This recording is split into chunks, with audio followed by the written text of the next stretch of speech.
example, again, New York City, they go off in 2005 New York City code that has 2008 amendments in it, and that's still the valid code for New York City. If you go to Long Island, they might be using the 2023 code, the latest and the greatest stuff. Again, check with your local inspector about which code to be using. They're always going to give you the latest and the greatest information.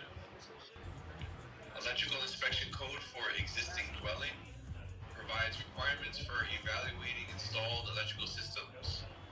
So this is what the electrical,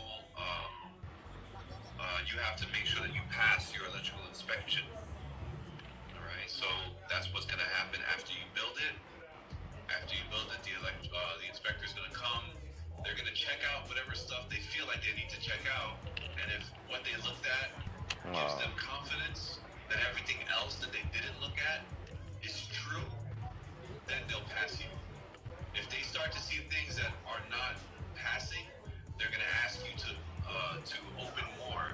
They'll say, here, show me this, show me that, show me this. And if your stuff doesn't look good, they're going to find violations. They're going to keep on looking with you. They'll keep on making you open stuff until they find violations.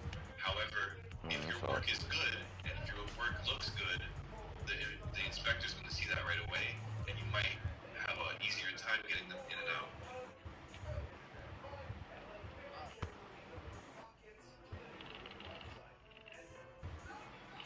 All right, let's continue.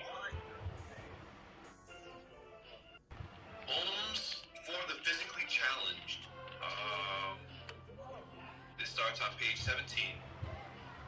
So I forget exactly what year they started doing this, but I know they started to implement handicap accessibility rules and such like that. And so with those rules, we have homes for physically challenged, like people that move with